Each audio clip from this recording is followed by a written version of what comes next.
बिस्मिल्लाहिर्रहमानिर्रहीम। अस्सलाम वालेकुम। मैं डॉक्टर मोहम्मद आज आपके साथ ये शेयर करना चाह रहा हूँ कि नस्ल इंसानी कैसे बढ़ी। क्या आदम के बेटों ने अपनी बहनों से शादियाँ की, या ये शादियाँ हूरों के साथ थी, या फिर कोई इंसान आदम से पहले भी मौजूद थे जिनसे आदम के बेटों ने शादियाँ की। मगर इससे पहले कि मैं इस पर गुफ्तगू करूँ, इसकी तशरीह करूँ, ये मुनासिब होगा कि हम कुछ स्कॉलर्स की तरफ चले जिन्होंने इस मौजू पर गुफ्तगू। कुरान पाक और हमारे ज़ख़ीरे अहादीस में कोई डिटेल मौजूद नहीं कि ये वाक़या क्या था। अलबत्ता यहूदियों के यहाँ जो इसराइली रवायात मिलती हैं उनसे हमें ये बात पता चलती है, और ज़रूरी नहीं कि उसकी सेहत ठीक भी हो, लेकिन वो कुरान पाक की इस बात में फिट इन बैठती है। वो ये कि जब आदम अलैहिस्सलाम के ज़रिए अल्लाह ताला ने इंसानियत का सिलसिला शुरू फरमाया, तो आदम अलैहिस्सलाम को अल्लाह तबारक व ताला सुबह के वक्त एक जोड़ा औलाद के तौर पर अता फरमाता था और एक जोड़ा शाम के वक्त। जो जोड़ा सुबह के वक्त पैदा होता था उसका जो मेल होता था यानी लड़का, उसकी शादी जो है वो शाम को पैदा होने वाली फीमेल के साथ होती थी, लड़की के साथ, और जो शाम वाला लड़का होता था उसकी शादी जो है वो सुबह पैदा होने वाले जोड़े में जो साथ लड़की होती थी उसके साथ होती थी। मामला ये था कि जो सिलसिला था बकाए नस्ल इंसानी, अफजाइश नस्ल इंसानी और फरोग नस्ल इंसानी के लिए, वो ये था कि चूंकि एक ही बाप की औलादें थी, तो जब विलादत होती तो एक बेटा और एक बेटी पैदा होती। तो ये बेटा और बेटी जो एक दफा पैदा हुए हैं, इनका आपस में निकाह नहीं हो सकता था। तो उसके बाद जो दूसरे बेटे और बेटी पैदा होते तो इनका मुखालिफ समझ। फिर आदम अलैहिस्सलाम के जुड़वा बच्चे पैदा होते थे, एक लड़का और एक लड़की। तो जो लड़का लड़की होते थे उनको भाई बहन समझा जाता था, और जो अगले पेट से होंगे लड़का लड़की वो इनके कजन शुमार होते थे, वो बहन भाई शुमार नहीं होते थे। ये अल्लाह ताला ने नस्ल बढ़ाने के लिए कानून बनाया था। बहन भाई की शादी नहीं हुई, ना ही इस तरह का कंसेप्ट हमारे मकतब फ़िक्र में माना जाता है। इमाम अलैहिस्सलाम से पूछा गया और ये सवाल किया गया तो मौला फरमाते हैं कि अजीब बात है कि खुदावंद करीम हर चीज़ पर कादिर है, इन्नल्लाह अला कुल्लि शैइन कदीर, फिर भी वो हराम तरीके से नस्ल आदम चलाता।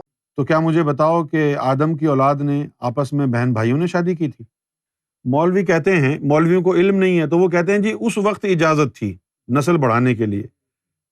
बेगैरतो, शर्म करो, अल्लाह के ऊपर बहतान लगाते हो। इसमें तो अल्लाह के जो है ना खामी नजर आ रही है सिस्टम में, कि जी वो सिस्टम में ऐसी कोई है ही नहीं ऑप्शन, लिहाजा हराम करना पड़ रहा है।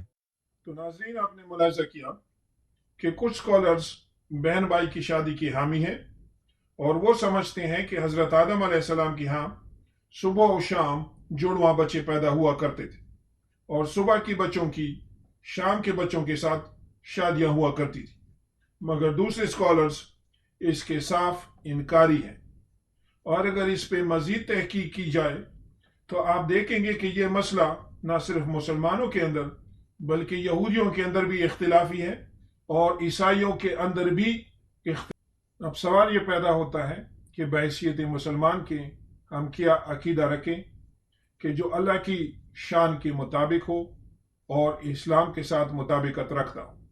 तो आइए चलते हैं कुरान पाक के 5वें सूरह मायदा की आयत नंबर 27 से लेकर 32 को देखते हैं। अल्लाह सुब्हानहू व तआला कुरान मजीद में फरमा रहा है कि और सुना दो उनको किस्सा आदम के दो बेटों का जो बिल्कुल हक है, जब पेश की दोनों ने एक नियाज तो कबूल हो गई उन दोनों में से एक की, और ना कबूल हुई दूसरे की।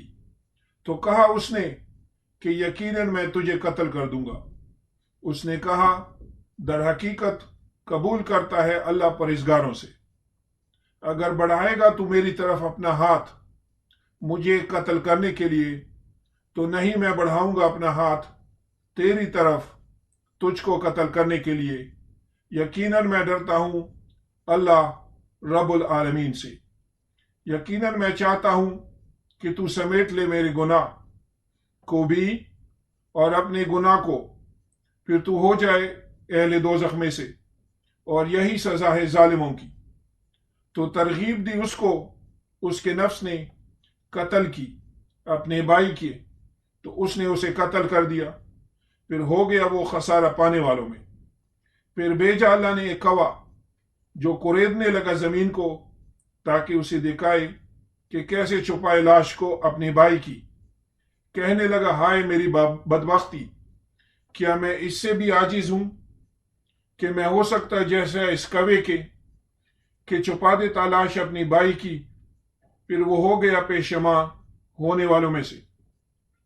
اسی وجہ سے لکھ دیا ہم نے بنی اسرائیل پہ کہ جس نے قتل کیا کسی جان کو بغیر کسی جان کے بدلہ میں یا فساد کیا زمین میں، تو کیا اس نے قتل کر ڈالا تمام انسانوں کو، اور جس نے زندگی بخشی اس کو تو گویا زندگی دے دی اس نے تمام انسانوں کو۔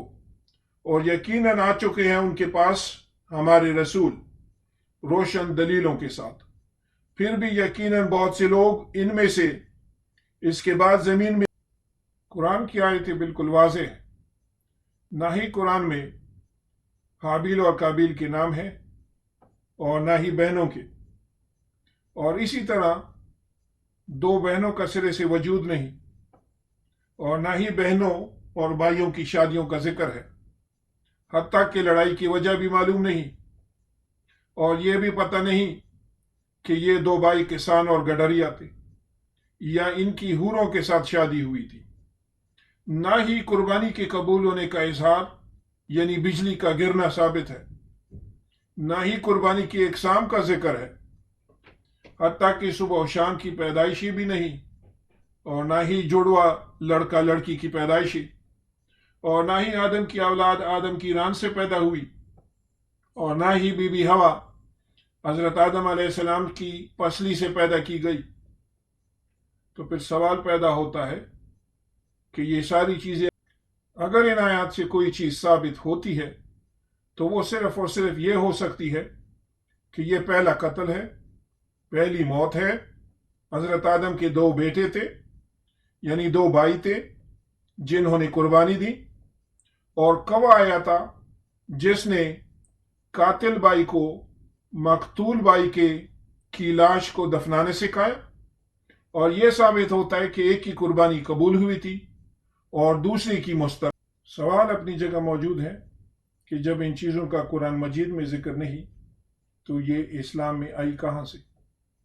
تو تمام اسکالرز اس بات کے اوپر متفق ہیں کہ اس کا مرکز و منبع اسرائیلیات ہے، یعنی یا تو یہ باتیں ہمارے پاس تورات اور انجیل سے آئی، یا پھر یہ وہ اسرائیلی دیو مالائی کہانیاں ہیں کہ جو ثابت نہیں۔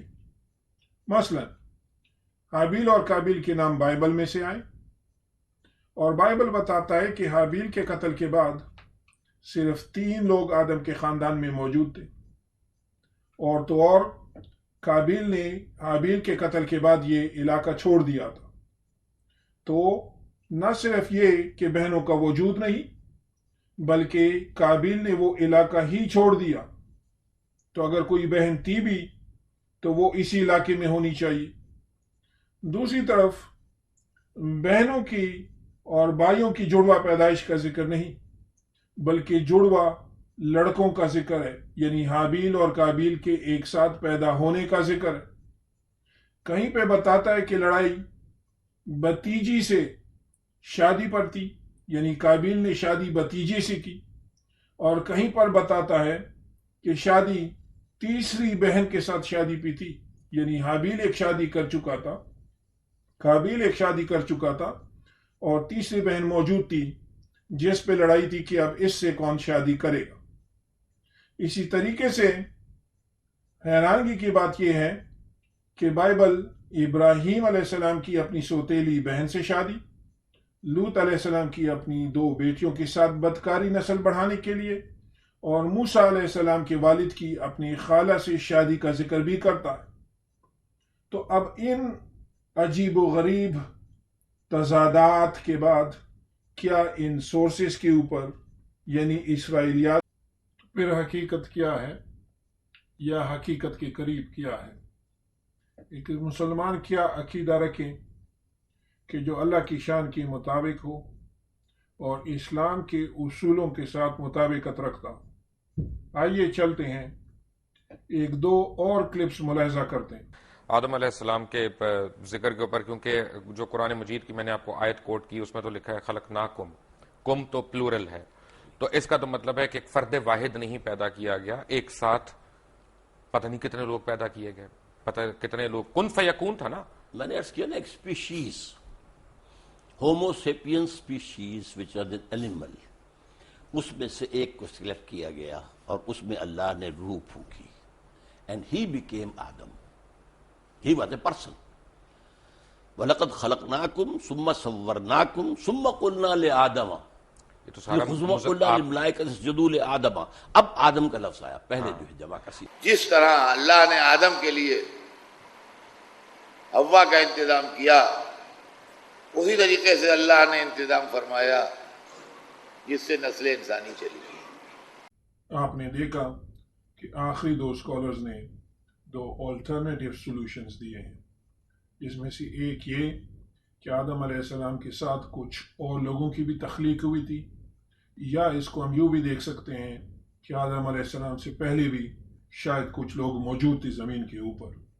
और दूसरे स्कॉलर ने जिस तरीके से अल्लाह ताला ने बीबी हवा का इंतज़ाम किया आदम अलैहिस्सलाम के लिए, इसी तरीके से हज़रत आदम अलैहिस्सलाम के बेटों के लिए भी औरतों को हो सकता है कि आप अब भी कायल ना हो, तो ये आपका हक है कि आप जो भी अकीदा रखना चाहें, मगर आखिर में कुछ सवालात छोड़ना मैं ज़रूरी समझता हूँ। नंबर एक, कि क्या बहन भाई की शादी पे हम इतबार कर सकते हैं, यकीन कर सकते हैं, जबकि इसराइलियात में तजादात ही तजादात है। और दूसरा सवाल कि क्या नाउज़ुबिल्लाह हज़रत आदम अलैहिस्सलाम और बीवी बस उनका यही काम था कि सुबह और शाम बच्चे पैदा करते रहें। और तीसरा और आखिरी सवाल जो जहन में उभरता है वो ये है कि अगर हम ये मान लें कि ये बहन भाई की शादियां थी और बच्चे सुबह और शाम जुड़वा पैदा होते थे, तो अगर काबिल को अपनी बहन पसंद नहीं थी तो क्या वो 12 घंटे इंतज़ार नहीं कर सकता था कि अगले दिन के बच्चों में से अपनी बहन ले लेता, या 24 घंटे का, या इस तरीके से कई दिनों का इंतज़ार नहीं कर सकता था कि जो उसकी नापसंद थी उससे शादी किए बगैर वो किसी और से शादी कर लेता, और जो इसकी नापसंद थी हो सकता है वो किसी और की पसंद होती, इसके लिए कत्ल करने की कतन कोई ज़रूरत। इस पर मज़ीद भी गुफ्तगू हो सकती है, मसलन इसके ऊपर साइंस और तारीख़ की रोशनी में भी गुफ्तगू हो सकती है, और उसके साथ साथ सिर्फ़ और सिर्फ कुरान से भी गुफ्तगू हो सकती है, मगर हम ये किसी और मौके के लिए। चैनल को सब्सक्राइब करना ना भूलिएगा। अपने ख्यालात और सवालात से कमेंट्स बॉक्स में या ईमेल के ज़रिए आगाह करते रहें।